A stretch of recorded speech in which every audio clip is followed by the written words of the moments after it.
1 Coríntios capítulo 8. No texto está 8 e 9, mas nós vamos fazer a leitura do capítulo 8. E na exposição citaremos também o capítulo 9, mas abra em 1 Coríntios capítulo 8. É um capítulo curto, eu vou ler todo o capítulo, os irmãos acompanhem. No que se refere às coisas sacrificadas a ídolos, reconhecemos que todos somos senhores do saber, o saber ensoberbece, mas o amor edifica. Se alguém julga saber alguma coisa, com efeito, não aprendeu ainda como convém saber. Mas se alguém ama a Deus, esse é conhecido por ele. No tocante à comida sacrificada a ídolos, sabemos que o ídolo de si mesmo nada é no mundo e que não há senão um só Deus. Porque ainda que há também alguns que se chamem deuses, que no céu ou sobre a terra, como há muitos deuses e muitos senhores, todavia para nós há um só Deus, o Pai, de quem são todas as coisas e para quem existimos. E um só Senhor, Jesus Cristo, pelo qual são todas as coisas, e nós também por ele. Versículo 7. Entretanto, não há esse conhecimento em todos, porque alguns, por efeito da familiaridade até agora com os ídolos, ainda comem dessas coisas como se a eles sacrificadas. E a consciência destes, por ser fraca, vem a contaminar-se. Não é a comida que nos recomendará a Deus, pois nada perderemos se não comermos, e nada ganharemos se comermos. Veja, porém, que esta vossa liberdade não venha, de algum modo, a ser tropeço para os fracos. Porque se alguém te vir a ti, que és dotado de saber a mesa em templo de ídolo, não será a consciência do que é fraco induzida a participar das comidas sacrificadas a ídolos? E assim, por causa do teu saber, perece o irmão fraco, pelo qual Cristo morreu. E deste modo, pecando contra os irmãos, golpeando-lhes a consciência fraca, é contra Cristo que pecais. E por isso, se a comida serve de escândalo ao meu irmão, nunca mais comerei carne, para que não venha a escandalizá-lo. Vamos falar com Deus. Pai querido, muito obrigado pela leitura da tua santa palavra, mais uma vez aqui nessa manhã. Porém, agora nós carecemos da atuação poderosa do Teu Espírito Santo, nos fazendo entender. Se o Espírito Santo não trabalhar nos iluminando nesse momento, sairemos daqui mais confusos do que entramos. Que não seja assim, Pai. Mas que seja mais uma daquelas manhãs em que a Tua igreja é edificada através da Tua palavra, e o Teu nome é exaltado através da Tua palavra, tudo por divina operação do Espírito Santo. Em nome do Senhor Jesus. Amém. Chegamos no capítulo 8 da primeira carta aos Coríntios. E ontem eu comentava com os irmãos que nós escolhemos uma época difícil para iniciarmos nosso trabalho com grupos pequenos, com grupos de comunhão. Porque a nossa ideia é sempre estudar ou reverberar ou aplicar as lições do texto bíblico de domingo, da pregação de domingo nos grupos de comunhão. E estamos lidando já há algum tempo com temas controversos, com temas polêmicos, que geram muito debate. Porém, graças a Deus, o Senhor tem nos iluminado e que nós não temos nos apegado a detalhes controversos de cada texto. Não. O Senhor tem nos iluminado no sentido geral, na lição geral, na doutrina central desses textos bíblicos, como acontece exatamente com o texto de hoje. Nesse ponto da carta de Paulo, ele se dedicou a cuidar ou tratar de mais uma questão importante da igreja. Havia na igreja um debate sobre a possibilidade ou não de um crente comer comida sacrificada a ídolos. Esse era o debate. Se hoje esse é um tema controverso, não vem me dizer que esse é um tema resolvido.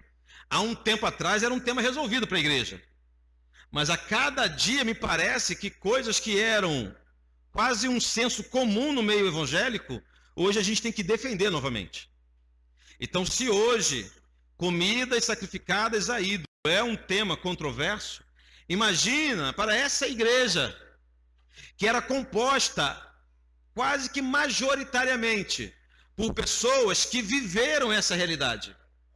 Pessoas que até o dia de sua conversão, se alimentavam, se sentavam nos banquetes dos ídolos.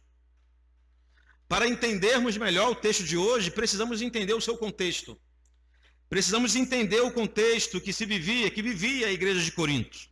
Irmãos, a cidade de Corinto, como eu já disse aqui em algumas oportunidades, era uma cidade afundada em idolatria.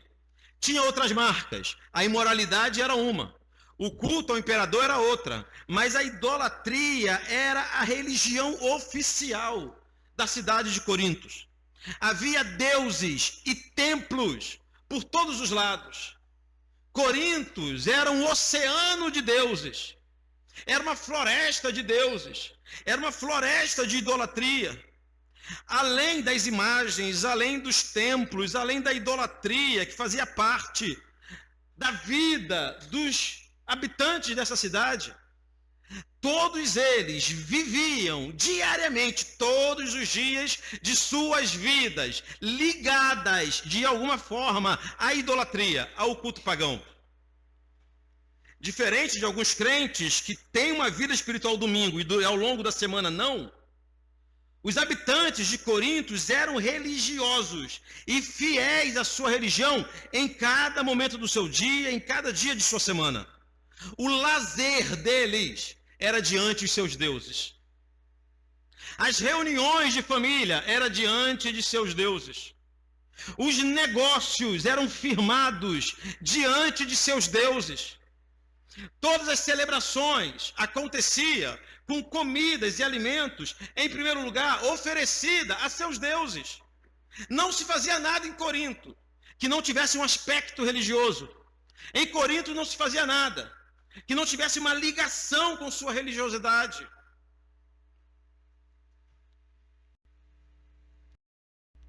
Os coríntios eram envolvidos em idolatria de sua concepção até sua morte. 24 horas por dia, semana, o ano inteiro. Não tinha um dia santo. Não havia um dia de Deus todos os dias. Era dia diante de seu Deus. Tudo que se fazia era diante de seus deuses. Só em relação à comida, tem 2 pontos que precisamos considerar. Primeiro, ninguém participava da vida na cidade sem se sentar nos banquetes e participar das festas religiosas. O que eu quero dizer com isso é que para trabalhar em Corinto, deveria se participar das festas religiosas. Para ter acesso ao serviço público, deveria fazer parte da religião. Para os filhos ter acesso à educação, deveria fazer parte da religião. Não fazer parte da vida religiosa nessa cidade era se excluir do convívio da cidade. Era perder todos os direitos que tinha como cidadão. Considere isso. E segundo ponto, que também é fundamental, é que toda carne disponível no mercado, na feira, seja onde fosse, toda carne disponível no mercado era, em primeiro lugar, oferecida aos ídolos. Toda carne. Na verdade, se comercializava aquilo que sobrava dos sacrifícios. O que não era utilizado em sacrifício, a porção de carne que não era utilizada nos sacrifícios, que os sacerdotes não iam se alimentar, aí ia para a feira, ia para o mercado para comprar. Ou seja, ninguém chegava no Guanabara e escolhia uma carne de uma hora para outra, sem saber, sem ter a consciência, a certeza de que aquela carne, antes de chegar no mercado, foi oferecida aos ídolos daquela cidade pagã. Pensem em que dificuldade, irmãos. Com isso, que essa celeuma, esse debate chegou na igreja. A igreja se viu dividida por esse problema que não era simples. Não era um problema simples. Hoje a gente consegue fazer uma distinção entre o que é um alimento oferecido a ídolos e o que não é. Conseguimos fazer essa distinção na maioria das vezes. Mas lá não tinha essa distinção. Isso se transformou em um problema para a igreja. Porque a igreja foi dividida em pelo menos dois grupos. Havia aqueles crentes que sabiam que toda a carne era oferecida aos ídolos, era consagrada aos deuses, e por isso ninguém mais na igreja deveria comer delas. E esse grupo de irmãos estavam dispostos a pagar o preço por essa abstinência, digamos assim.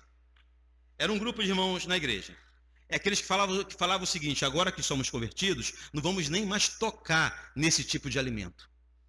Porém, havia um outro grupo lá na igreja que já entendiam que ídolo é nada. Olha só. Que Deus do mundo não existe, é ninguém. Então havia um grupo na igreja de cristãos mais maduros. Olha esse detalhe, que já compreendiam que você pegar uma comida, um objeto e oferecer a um ídolo é a mesma coisa de você pegar uma comida, um objeto e oferecer a nada, a ninguém, não tem valor nenhum. E com isso eles poderiam se alimentar, comer da comida oferecida a ídolo com toda tranquilidade. Essa igreja estava dividida. Esse assunto gerou guerra no meio da igreja. Temos visto, desde o início da exposição dessa carta, que tudo é motivo para briga também na igreja de Corintos. E aqui não era um assunto diferente. De um grupo, de um lado, aqueles que acreditavam que não podia mais se alimentar daquelas carnes porque eram oferecidas a ídolo. E do outro lado, aqueles que acreditavam que ídolo e nada é a mesma coisa e poderiam comer com tranquilidade sem peso na consciência. Qual grupo você faria parte? Fala para mim. Paulo iniciou seu argumento para tratar dessa questão concordando em parte com aqueles irmãos que acreditavam que podiam se alimentar daquela carne oferecida. Paulo começa seu argumento concordando com esses irmãos. Olha o versículo 4 até o 6, primeiro trecho da nossa mensagem. Do versículo 4 até o 6. No tocante à comida sacrificada a ídolos, sabemos que o ídolo de si mesmo nada é no mundo, e que não há senão um, só Deus. Porque ainda que há também alguns que se chamam deuses, quer no céu ou sobre a terra, como há muitos deuses e muitos senhores, todavia, para nós só há um só Deus, o Pai, de quem são todas as coisas, e para quem existimos, e um só Senhor, Jesus Cristo, pelo qual são todas as coisas, e nós também por Ele. Olha que alegria aqui. Paulo, concordando com parte da igreja, ele defendeu a ideia de que existe apenas um único Deus verdadeiro. E ele defendeu somente aqui que todas as coisas pertencem a esse único Deus que nós conhecemos. Paulo concorda com os irmãos de que o ídolo não é nada, ele não existe. É boneco, é de madeira, é de ouro, seja lá do que for. Ele inexiste, segundo Paulo. Então ele concorda com parte da igreja. Quando ele diz aqui que de quem são todas as coisas e para quem existimos, Paulo está nos ensinando que o que nos interessa não é um boneco, não é um ídolo, mas é Deus. Quando Paulo diz de quem são, se referindo a Deus, de quem são todas as coisas e para quem existimos, nós temos pelo menos aqui duas lições grandes somente nessa frase. A primeira é que ainda que ídolos existissem, não existem. Ainda que ídolos existissem, nada pertencem a eles. Tudo pertence ao Senhor, inclusive comida, bebida, animais, floresta, cachoeira, tudo pertence ao nosso Deus. É isso que Paulo está ensinando. Sabe aquelas coisas que a gente tem até meio arrepio quando a gente fala? Uma planta, comigo ninguém pode, espada de São Jorge, isso tudo pertence a Deus. De Deus é a terra e toda a sua plenitude, o mundo e tudo que nele há. As cachoeiras, as praias, as águas, as florestas, tudo pertence ao Senhor, tudo pertence a Deus, nada está fora dos domínios do nosso Deus. É isso que Paulo está dizendo quando diz, de quem são todas as coisas. Mas em segundo lugar, quando ele diz de quem são todas as coisas, para quem e para quem existimos, significa que, ainda que existissem ídolos, os filhos de Deus devem satisfação somente a Deus. Ainda que existissem ídolos, nós não nos importamos com eles. Podem ser ignorados. O que nós nos importamos, o que nos importa é o Senhor. É o que ele acha, é o que ele pensa, é o que ele é. Pode ser chocante para você isso. Mas, infelizmente, na cultura, principalmente aqui no Brasil, uma religiosidade misturada, não é verdade? Nós temos o hábito de dedicar a deuses estranhos, a demônios, a outros deuses, ou a Satanás, aquilo que não lhes pertence. Por muito tempo, crentes, cristãos foram privados, por exemplo, de frequentar uma praia, de tomar banho numa cachoeira, por exemplo. Tem crente hoje que tem medo de cachoeira, e não é por causa da tromba d'água, não. Tem medo porque vai chegar lá, vai ter sempre uma vela de negócio, vai ter um boneco, não sei aonde, vai ter... E depois edita isso aqui, que isso aqui dá um problema falando esse negócio. De Deus é a terra, e tudo que nele há. O segundo Paulo, de quem são todas as coisas e para quem existimos. Os ídolos não são nada. Antes de seguirmos, preciso fazer um grande alerta. Mais adiante, lá no capítulo 10, Paulo ele vai identificar os ídolos como Deus. Ele vai dizer o seguinte: aquele que se senta na mesa dos ídolos, senta-se na mesa de demônios. Como pode você sentar na mesa do Senhor e na mesa de demônios? Então, em primeiro lugar, parece que há uma contradição aqui entre o que Paulo diz no capítulo 8 e o que ele vai ensinar no capítulo 10. Mas de forma alguma. É apenas um complemento. O que Paulo ensina em todo o livro é o seguinte: o ídolo de fato não é nada. Aquilo é um boneco vazio. Não existe deuses além do nosso Deus. Não existe deuses pagãos. Baal é um engodo. Outros deuses são engodos, são mentiras, são enganos, são fake news. Não existem. Mas o que Paulo vai ensinar lá no capítulo 10 é que demônios se aproveitam da idolatria para influenciar e fazer parte da vida religiosa dessas pessoas. Então, uma coisa, o que ele defende aqui no capítulo 8, é a possibilidade de você comer de comidas que de repente você nem sabe que foi oferecido. Outra coisa bem diferente é você fazer parte de um culto idólatra. Ali é uma consciência de quem deseja cultuar um ídolo. Então, obviamente, espíritos malignos se utilizam da idolatria para influenciar e fazer parte da vida do povo. Então, não é completamente, não devemos simplesmente ignorar os ídolos, devemos entender que para o cristão aquilo é nada. Aquilo e nada é a mesma coisa. É um lixo, pode jogar fora. Mas para quem cultua, está cultuando demônios, segundo o que a palavra de Deus diz. Podemos seguir? Provavelmente, irmãos, metade da igreja vibrou quando leram esse trecho da carta. A carta era lida lá na igreja, né? Aí quando começaram a ler, então disse Paulo que o ídolo não é nada no mundo, que isso não tem problema nenhum. Papai, a igreja deve ter ficado, metade, né? Deve ter ficado vibrando nesse momento. Imagine a cena, um povo dado à confusão, um povo dado a debates que acabavam em brigas, cada grupo defendendo sua posição a qualquer custo. Aí chega o apóstolo Paulo dizendo que não tem problema comer, pois os ídolos não são nada e que de Deus é a terra e sua plenitude. Deve ter sido aquela hora do gol, né? Uma vibração, um botando o dedo na cara do outro: eu te disse que podia comer. Um povo estranho. Mas, para a infelicidade dos apressados, Paulo continua a carta com uma adversativa, aqui no versículo 7. Entretanto, é bom, né? Quando chega essas adversativas, é sinal que vai dar uma outra opinião, vai dar um contraponto. Entretanto, não há esse conhecimento em todos, porque alguns, por efeito da familiaridade até agora com o ídolo, ainda comem dessas coisas como a eles sacrificadas. E a consciência desses, por ser fraca, vem a contaminar-se. Preste atenção aqui. O que Paulo está dizendo aqui é que a igreja, justamente por sua diversidade, ou na igreja, justamente por sua diversidade, nem todo mundo tinha alcançado a maturidade suficiente para gozar dessa liberdade. Eu vou repetir para você.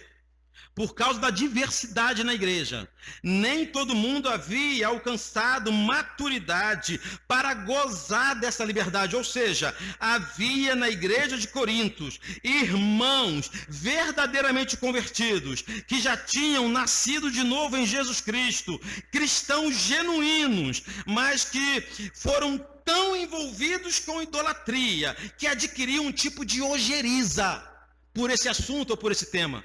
Um tipo de aversão por qualquer coisa relacionada à idolatria, e esses irmãos precisam ser respeitados na igreja do Senhor.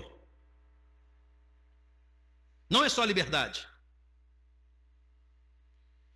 Paulo está dizendo, vocês são livres, os maduros, para comer o que quiserem, mas tem irmão seu que não tem essa maturidade e você tem que respeitá-los nesse momento de liberdade sua. Eu vou ler de novo, versículo 7. Entretanto, não há esse conhecimento em todos, porque alguns, por efeito da familiaridade até agora com os ídolos, concluímos, irmãos, que aqueles eram irmãos que viveram por toda a vida aprisionados na idolatria e que se converteram há pouco tempo, e esses irmãos não poderiam ser desconsiderados no dia a dia da igreja. Seguindo, Paulo deixa claro que a grande preocupação de cada crente não deve ser a comida nem o ídolo, mas um cristão maduro se preocupa com seu irmão em primeiro lugar. Ou antes de tudo, a comida nesse caso é irrelevante. Os ídolos são irrelevantes nesse caso. O irmão não, o irmão é precioso. O irmão tem valor. Olha o que diz o versículo 8 e o 9. Não é comida que nos recomendará Deus, pois nada perderemos se não comermos, e nada ganharemos se comermos. Vede, porém, que esta vossa liberdade não venha de modo algum a ser tropeço para os fracos. Entende isso?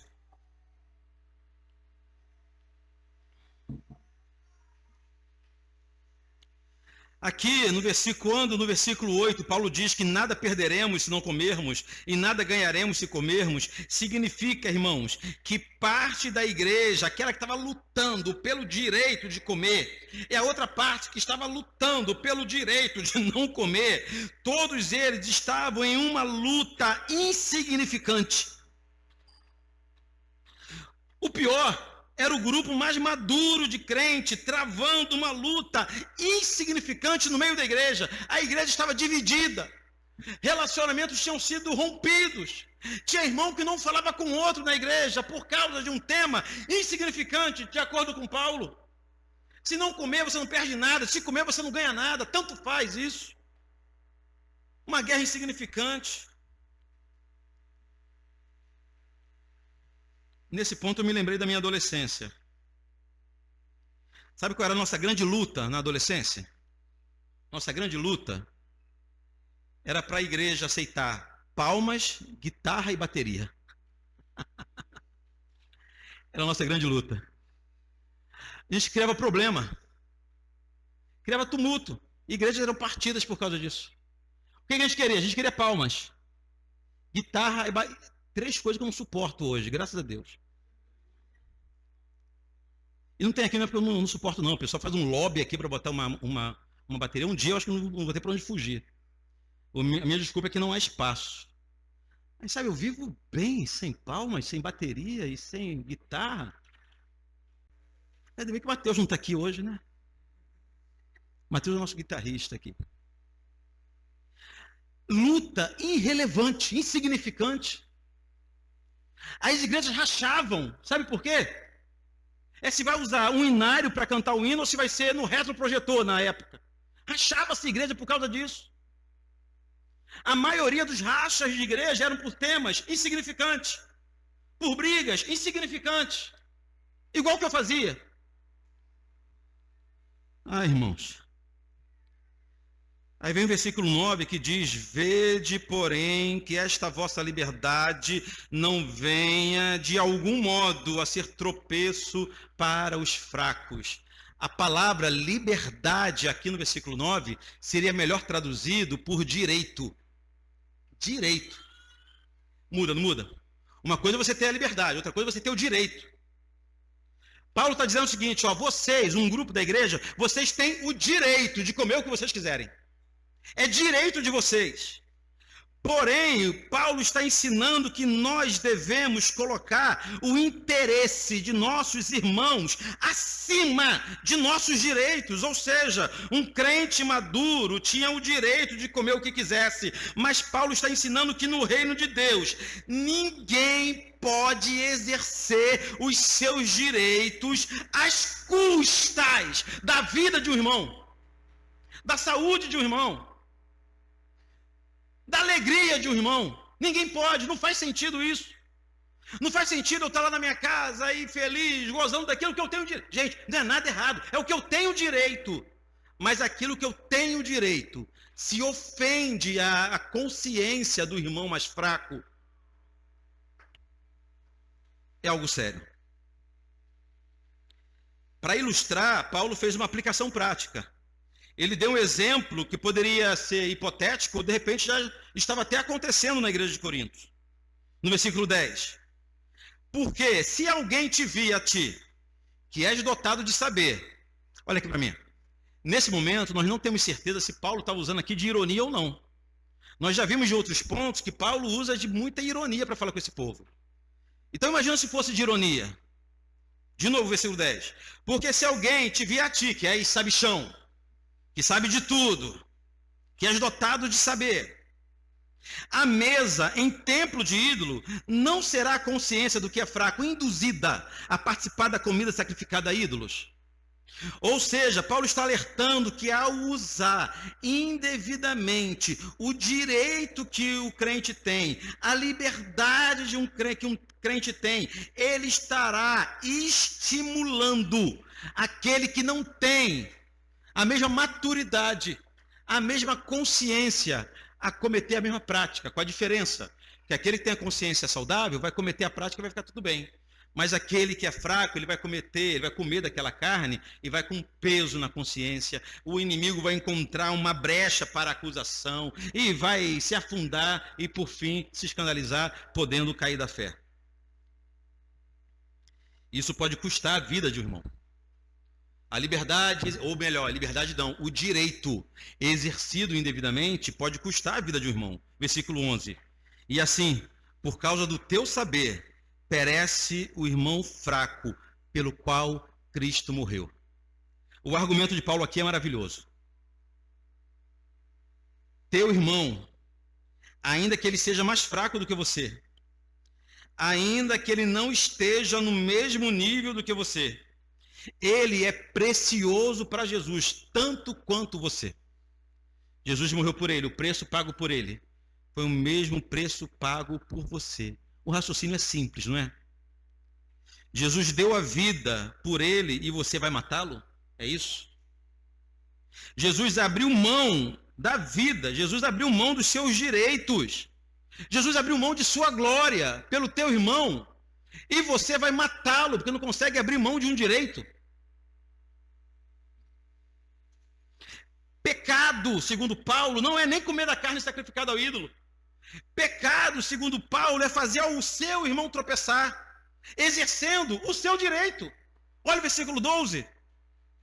E deste modo, pecando contra os irmãos, golpeando-lhes a consciência fraca, é contra Cristo que pecais.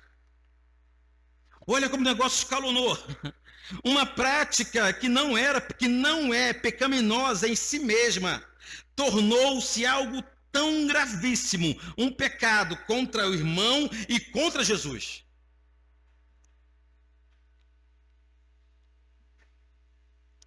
Mas segundo Paulo, nós não precisamos chegar a esse ponto.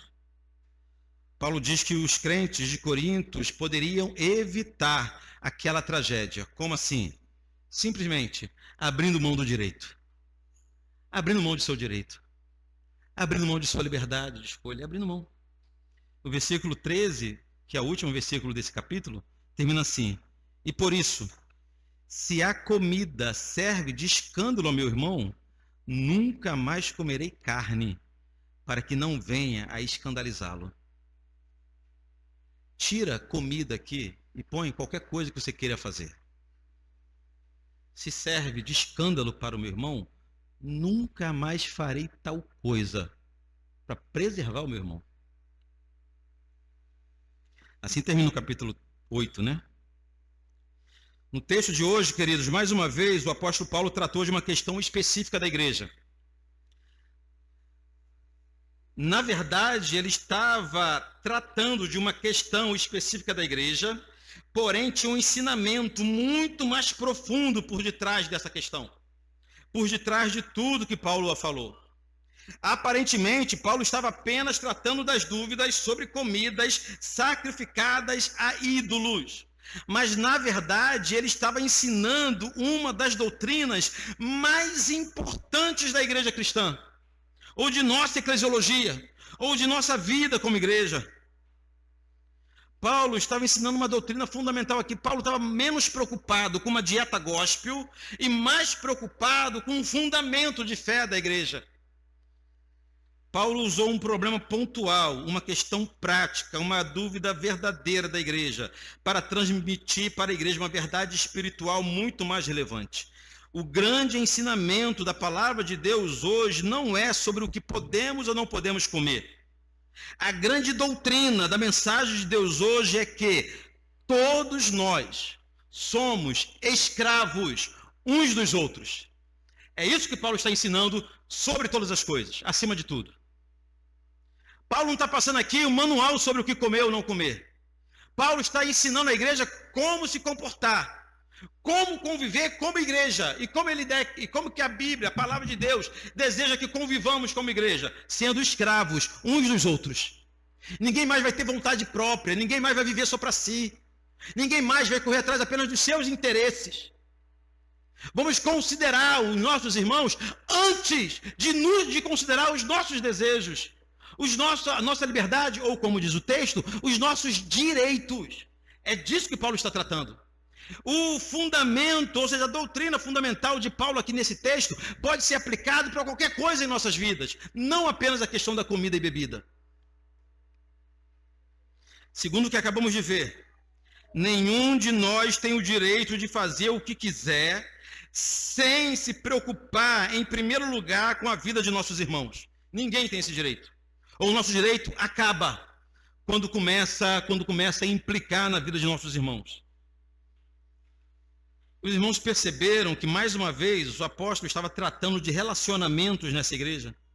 E isso era extremamente necessário, porque os coríntios, a igreja de Corinto era uma igreja ferida por constantes brigas, por constante guerra. Tudo era motivo de divisão para essa igreja. Aí Paulo ele quer receitar um remédio, um bálsamo, para acabar de vez com a divergência ou com a divisão daquela igreja. E o bálsamo é esse: ninguém vive só para si. Todos vocês devem viver como escravos uns dos outros. Ele sabia que o caminho para desenvolver um estilo de vida de escravo uns dos outros não é fácil.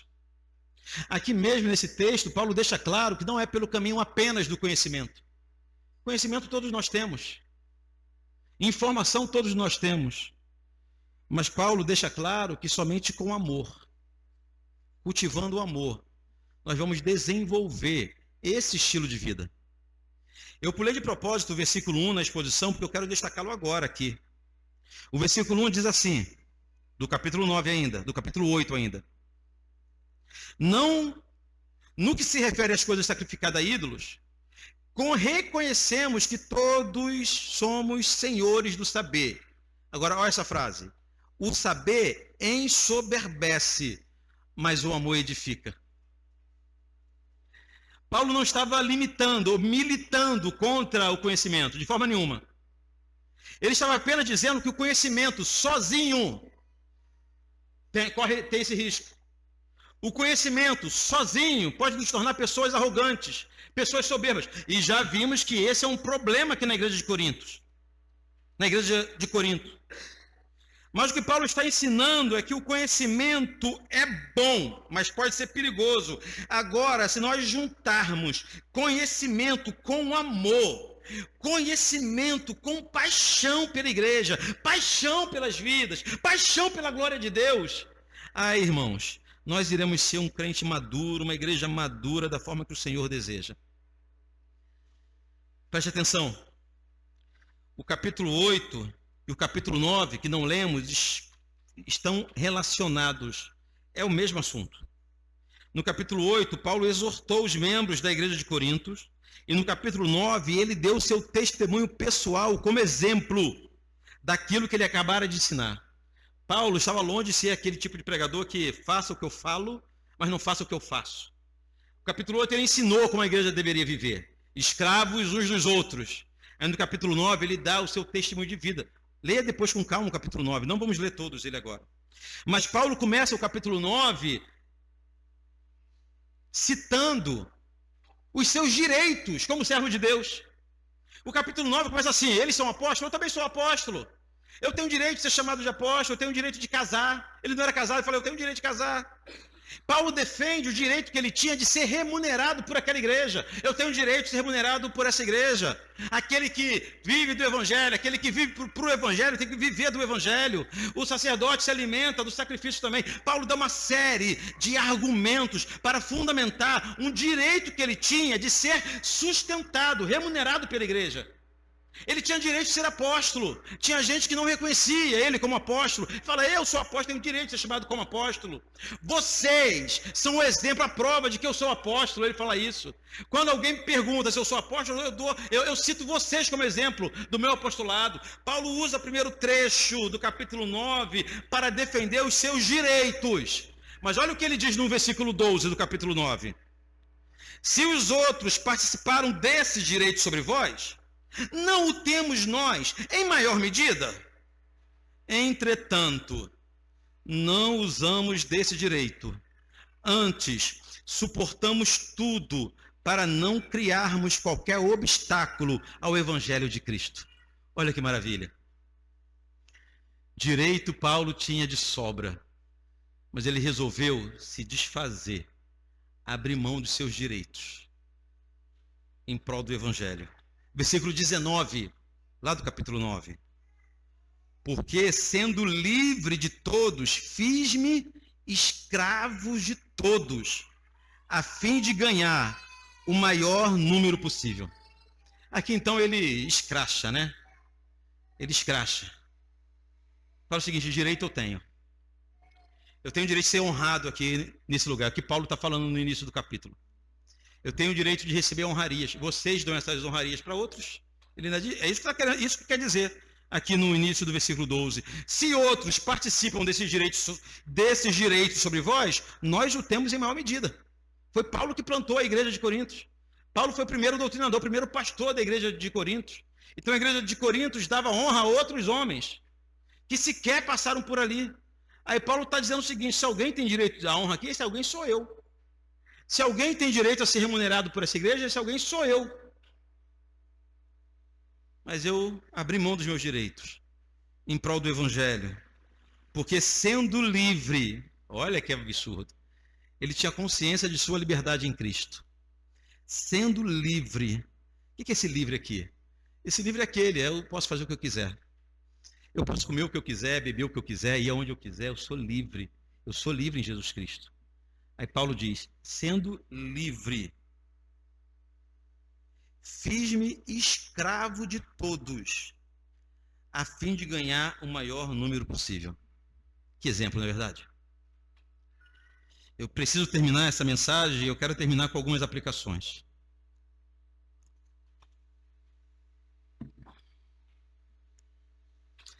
Vivemos dias que, em nome da liberdade individual, temos ignorado todos os demais temas ou demais aspectos da vida cristã ou do reino de Deus.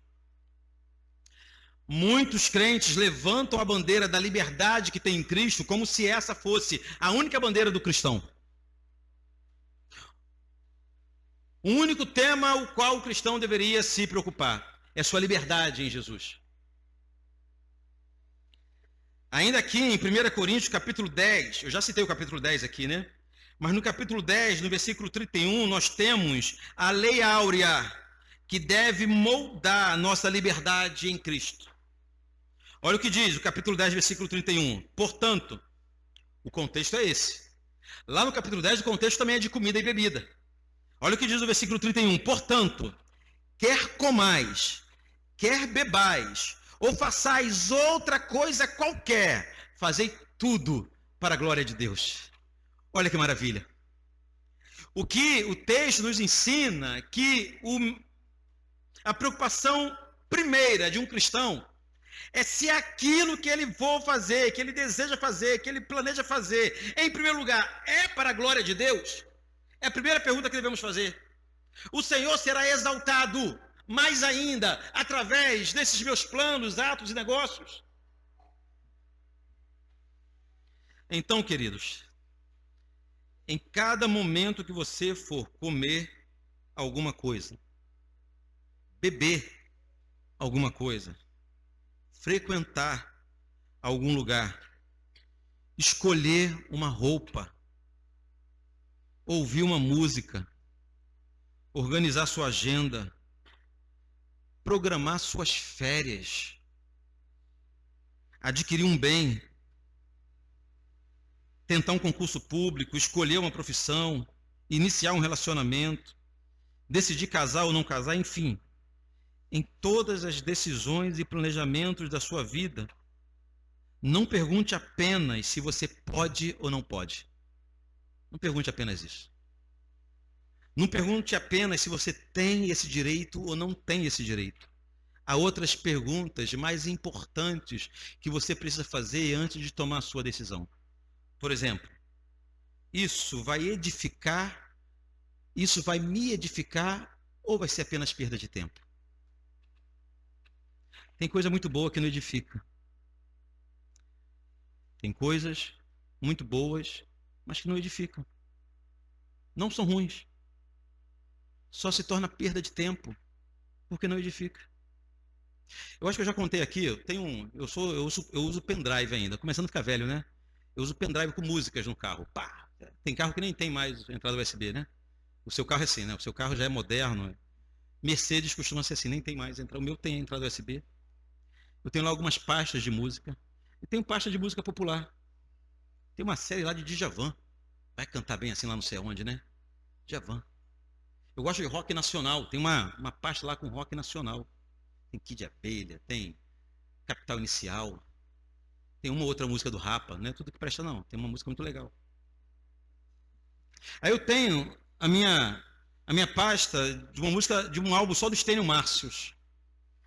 Outra só do Grupo Logos. São 30 músicas só do Logos. Dos Vencedores por Cristo, tem quase 50 músicas dos Vencedores. Tem uma pasta do Álvaro Tito. Eu gosto do Álvaro Tito. Quantas vezes tem chorado aos pés do Senhor. Aí de vez em quando eu penso em ouvir uma música popular. Eu gosto, mas eu entro no carro, vou botar... Eu fico pensando, rapaz, vai ser errado, não é errado. Eu só vou perder tempo. Eu poderia usar esse tempo com algo de além de me entreter, alimentar a minha alma com a palavra de Deus. Eu sei que tem música gospel que não alimenta nada, é pior do que qualquer outra coisa. Selecione melhor suas músicas que você ouve. Então não é errado você ouvir. Não é pecado você ouvir. Tem alguém que vai chegar até a conclusão de que pode ser pecado, no sentido de que você não está remindo o tempo, usando bem o seu tempo. Pode ser. Mas o que eu quero falar para você é que existem coisas boas, coisas que não são erradas, mas que não está te edificando. E de repente você vai colocar na ponta do lápis, você dedica mais tempo a essas coisas que não são pecados, mas que não edificam, a coisas que de fato edificam. Estão me entendendo? Primeira pergunta, edifica? Segunda pergunta, vai edificar ou ofender algum dos meus irmãos? Isso é importante. Não podemos ignorar os nossos irmãos. Tem ações e práticas que devem ficar na nossa vida privada. A gente sabe que você tem sua liberdade em Jesus, mas se outra pessoa ver, vai se escandalizar. Vai criar problema à toa. Vai ofender o seu irmão. O que eu quero fazer? Vai ajudar ou prejudicar a igreja? Outra pergunta que você precisa fazer. Vai ajudar ou prejudicar a igreja? Vai contribuir ou prejudicar o avanço do evangelho? Percebam que tem perguntas muito mais importantes do que posso ou não posso. E por fim, Deus será glorificado no que eu estou planejando ou não? Ou vai ser irrelevante? Quer ver um negócio? Eu já falei para vocês, algo que eu não entendo é férias de crente. Crente tira férias e deixa de ser crente por 30 dias também. Não tem um dia de comunhão com os irmãos. Não procura uma igreja para cultuá-la onde ele estiver. Eu sempre achei isso muito estranho. O camarada consegue, claro, quase ninguém tira 30 dias de férias. Beleza, foram 10. Não procura um lugar para congregar. Não tem lugar nenhum. Eu tirei férias no meio do deserto do Saara. Faz um culto lá para o Senhor. Mas não é possível que a gente faça qualquer coisa em nossa vida sem considerar se Deus está sendo glorificado mais ou menos naquele nosso ato. Nessa questão, os pentecostais estão 1000 anos na nossa frente. O meu pai, ele conta onde ele chega. Ele foi para a formatura de um sobrinho nosso foram 2. Um foi em Pernambuco, outro foi no Ceará. 2 sobrinhos se formaram. Um foi onde tem escola, né? Pernambuco, no Ceará. Antes de ir, a primeira coisa que ele fez foi saber onde ele ia ficar hospedado e qual era a igreja Assembleia de Deus mais próxima. Domingo à noite estaria lá na igreja. Vai estar em festa, vai ter baile de formatura, domingo à noite estaria lá na igreja. Aí chegou em Pernambuco, a mesma coisa. Antes de ir, consultar com a igreja, de preferência do ministério deles, mas se não estiver no ministério dele, vai em outro ministério. A gente não faz isso. A gente não faz isso. Férias. Eu tenho um amigo, pastor, que ele diz que nas férias dele, tira 30 dias de férias, ele nem leva a calça comprida, para não ser tentado a ir para a igreja. Ele fala, nem levo calça comprida, para não ser tentado a ir para a igreja. Miserável. As férias dele é para ele. Não é para a glória de Deus. Não é para o Senhor. Não é para a igreja, não é para ninguém, é para ele. Nós somos um corpo. Um só rebanho, um só Deus, um só Senhor. Por isso que nós não vivemos para nós mesmos. Nós vivemos para o nosso irmão, em primeiro lugar. Sim.